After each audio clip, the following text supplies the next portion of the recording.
साल 1969 में नासा ने 4 महीने के अंदर 2 बार एस्ट्रोनॉट्स यानी वैज्ञानिकों को चांद पर भेजा और 1972 के बीच सिर्फ 3 साल में ही टोटल 7 बार एस्ट्रोनॉट्स को चांद पर भेजा गया।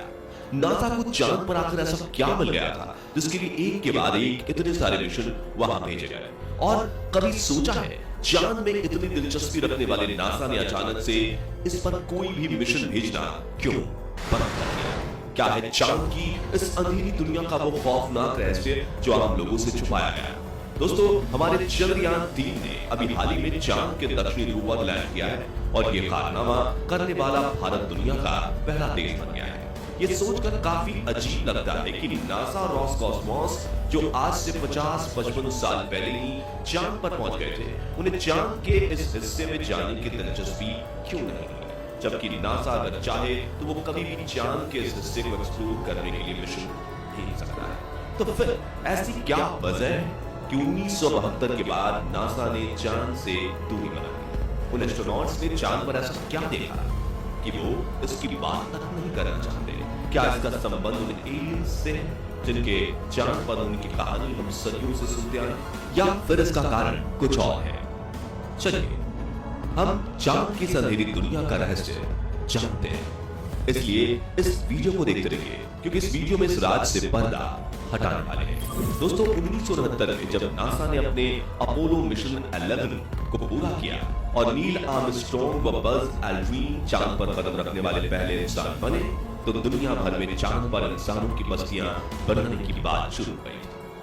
आप में से काफी सारे लोगों ने ये अपने बचपन में इस तरह की बातों को जरूर सुना होगा कि इंसान अब चांद पर बसने जा रहा है, वहां जमीन बेची जाएगी और पृथ्वी की तरह ही प्लॉटिंग होगी, साथ ही चांद अब इंसानों का दूसरा घर बन जाएगा। लेकिन आज इस तरह की कोई भी बात हमें कहीं भी सुनने को नहीं मिलती।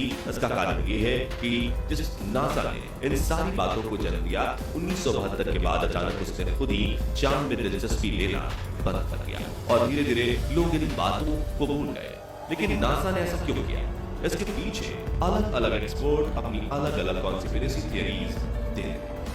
ऐसी थियरी में बताया गया है कि अपोलो 11 मिशन के दौरान नील आर्मस्ट्रॉन्ग और बज एल्ड्रिन ने चांद पर बड़े बड़े टावर्स देखे थे जिन्हें वहां रहने वाले एलियंस ने बनाया।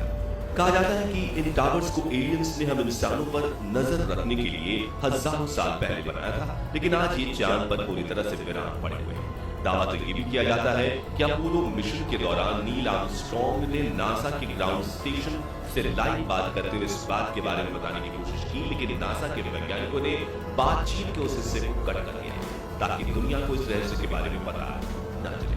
कुछ सेल्फ क्लेम रिसर्चर्स ये दावा करते हैं कि नासा ने इस रहस्यमय टावर की जांच पड़ताल करने के लिए लगातार एक के बाद एक 7 मानवीय मिशन चांद पर भेजे, लेकिन जब आखिरी बार एस्ट्रोनॉट्स चांद पर उतरे तो उनका सामना वहां मौजूद एलियन से हुआ, जिन्होंने उन एस्ट्रोनॉट्स को धरती पर लौटने और फिर कभी चांद पर आने की चेतावनी दी। और इसी के चलते नासा ने फिर कभी अपने किसी एस्ट्रोनॉट को चांद पर नहीं भेजा।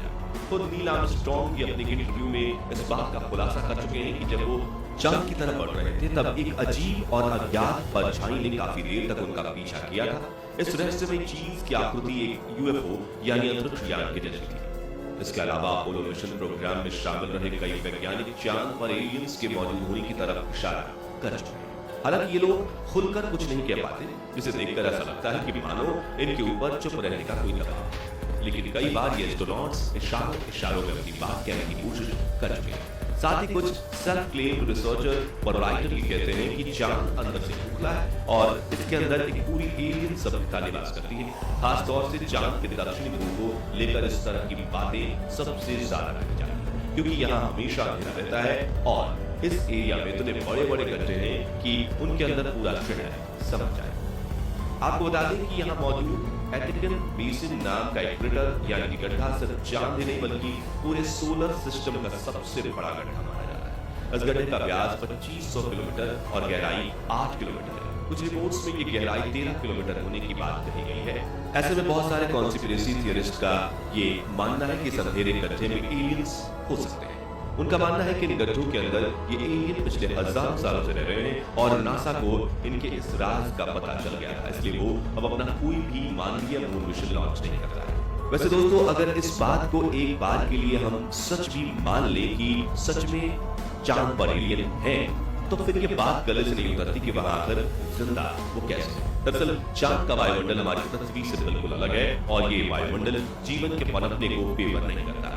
आपको जानकर हैरानी होगी कि दिन के समय चांद का तापमान 250 डिग्री सेल्सियस तक चला जाता है, जो हमारा खून उबाल सकता है। साथ ही रात के समय यहाँ का तापमान -208 डिग्री तक जाकर हमारे खून को जमाने के लिए काफी है। इसके अलावा चांद का वायुमंडल हद से ज्यादा पतला है, जिसे अगर ये भी मान लिया जाए कि यहाँ वायुमंडल है ही नहीं, तो ये गलत नहीं होगा। ऐसे हालातों में कोई भी प्राणी जीवित कैसे रह सकता है? और अगर सच में चांद पर एलियन रहते हैं तो वो हमसे कहीं ज्यादा ताकतवर है और खतरनाक भी, क्योंकि जिन हालातों में इंसान एक पल भी सर्वाइव नहीं कर सकता, वहां रहने वाले जीव यकीनन हमसे कहीं ज्यादा ताकतवर जरूर होंगे। दोस्तों, नासा से जब ये पूछा जाता है कि इतने लंबे समय से उन्होंने चांद पर कोई मानवीय मिशन क्यों नहीं भेजा, तो उनका ये जवाब होता है कि चांद पर खोजने जैसा कुछ नहीं है और वहां मिशन भेजना वैसे नहीं बनता। हैरानी की बात भी होती है कि 2008 में जब भारत ने अपना पहला मून मिशन चंद्रयान-1 लॉन्च किया, तब दुनिया को ये पता चला कि चांद पर पानी मौजूद है, जबकि भारत के इस मिशन में लैंडिंग शामिल नहीं। यानी हमारे चंद्रयान ने चांद के ऑर्बिट में घूमते हुए ही इसकी सतह पर पानी की खोज करी, जबकि नासा अपने एस्ट्रोनॉट्स को चांद पर उतारकर ये पता नहीं लगा पाया और ये बात गलत से नहीं उतरती है।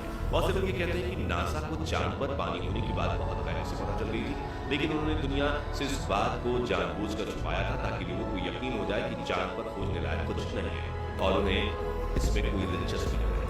अगर ये बातें सच है तो फिर एक सवाल ये उठता है कि नासा आखिर इन सब चीजों को आम लोगों से क्यों छुपा रहा है? उसके ऊपर ऐसा दबाव क्या है, या उसकी ऐसी कौन सी मजबूरी है कि वो लोगों को इसके बारे में कुछ नहीं बता सकता? जिसका जवाब किसी के पास नहीं है। बहुत से एक्सपर्ट्स तो यहाँ तक दावा करते हैं कि 1960 से ही चांद पर मौजूद एलियन से नासा संपर्क में है और उन एलियन से बातें होती हैं और उन्हीं ने शायद नासा को उनका राज खोलने से मना किया हुआ है। लेकिन इससे पहले कि आप लोग इस मुद्दे को लेकर किसी निष्कर्ष पर पहुंचे, हम आपको बता दें कि आज की वीडियो में हम एलियन और उनके रिलेटेड जितनी भी बातें बता रहे हैं वो सब कॉन्स्पिरेसी थियरीज पर आधारित हैं। और इसका मतलब ये है कि लोगों ने तर्क देने के लिए बातें तो कही है, लेकिन इन्हें सच साबित करने के लिए इनके पास कोई सबूत नहीं है। इसलिए इस मामले पर यकीनी तौर पर कुछ भी कहना नामुमकिन है।